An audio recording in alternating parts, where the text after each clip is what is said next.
வணக்கம் நேயர்களே. என்னுடைய கணவனின் காதலியால் நான் மன உளைச்சலுக்கு ஆளாகியுள்ளேன். தயவு செய்து அவருக்கு தண்டனை கொடுத்து மன உளைச்சலில் இருந்து என்னை மீட்டு குடும்ப வன்முறை சட்டத்தின் கீழ் என்னுடைய கணவனின் காதலியை உள்ளே தள்ளுங்கள்.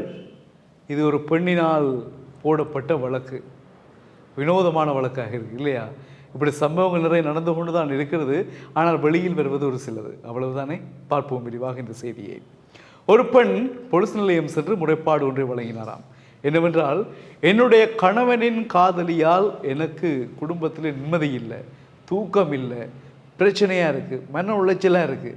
என்னால் வீட்டு கடமைகள், என்னுடைய கடமைகள் ஒன்றுமே செய்ய முடியாத அளவுக்கு நான் பாதிக்கப்பட்டிருக்கிறேன்.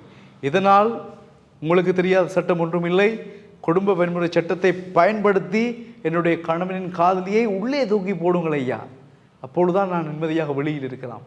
இவ்வாறு தன்னுடைய மன ஆதங்கத்திலும் உளைச்சலிலும் என்ன செய்வதென்று தெரியாமல் ஒரு பெண் பொலிஸ் நிலையத்தில் முறைப்பாட்டை பதிவு செய்திருக்கின்றார். அந்த முறைப்பாட்டை ஏற்றுக்கொண்ட போலீஸாரும் அந்த பெண்ணுக்கு சரி இப்படி பிரச்சனைகள் வந்து இவ்வளவு ஆதங்கப்படுது என்னட்டு அந்த வழக்கு பதிவு செய்து நீதிமன்றத்துக்கு கொண்டு போயாச்சு. நீதிமன்றத்தில் நீதிபதி வழக்கு பார்க்குறார், எல்லாம் நடக்குது, எல்லாம் விசாரிக்கிறார். விசாரித்து போட்டு ஒரு விஷயத்தை சொன்னார்.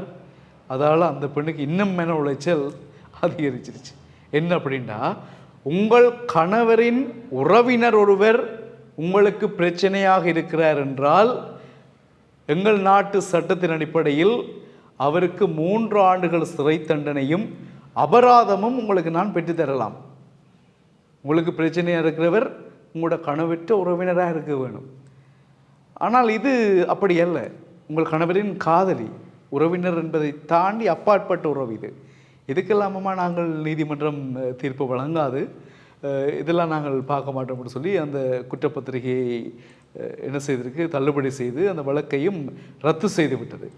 கட்டுமையாக கோவப்பட்ட அந்த பெண், என்னையா உங்களோட நாட்டில் சட்டம், என்ற கணவனுடைய காதலியை நான் இவ்வளவு பிரச்சனைப்பட்டு கொண்டிருக்கிறேன், எனக்கு ஒரு தீர்வு இல்லையா, அதான் இதான்னு சொல்லி நிறைய விஷயங்களை அங்கே கத்தி இருக்கிறார்.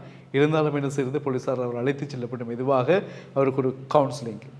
பாருங்கள், யாருக்கு கொடுக்க வேண்டிய கவுன்சிலிங், யாருக்கு கொடுக்கப்படுதுன்னு. அவன் மனதை ஆற்றுப்படுத்துகிற மாதிரியாக, அவர் சுய நினைவில் சரியாக இயங்கும்படியாக அவருக்கு மூளைச்சலவை செய்யப்படுகிறது, பிரெயின் வாஷ். அதுக்கு பிறகு அந்த கணவனை கூப்பிட்டு நடவடிக்கை எடுக்கப்படும் என்று அந்த பெண்ணுக்கு போலீஸார் உறுதிப்படுத்தியிருக்கின்றார்கள்.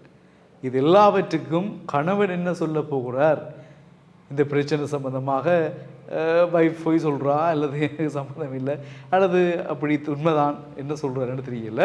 இந்த பிரச்சனை இந்தியாவில் மும்பையில் இடம்பெற்றிருக்கிறது. இந்திய சட்டத்தின் அடிப்படையில் அதில் பிரிவு இருக்கிறதா 498.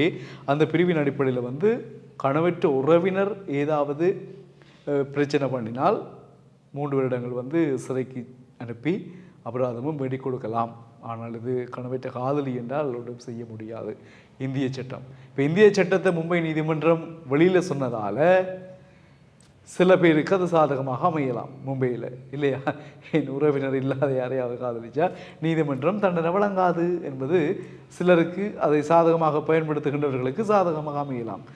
ஆனால் இதெல்லாம் தவறு, இல்லையா? என்ன சொல்லுவாங்கள்ல, தமிழில் சொன்னாங்கட, இந்த பிறர் மனை நோக்கல் என்பது கூடாது. அடுத்தவர்களுடைய மனைவியை நாங்கள் பார்த்தலே கூடாது, அதே குற்றம் என்று சொல்லுகிறார்கள். மீண்டும் சந்திக்கலாம் உறவுகளே. வணக்கம்.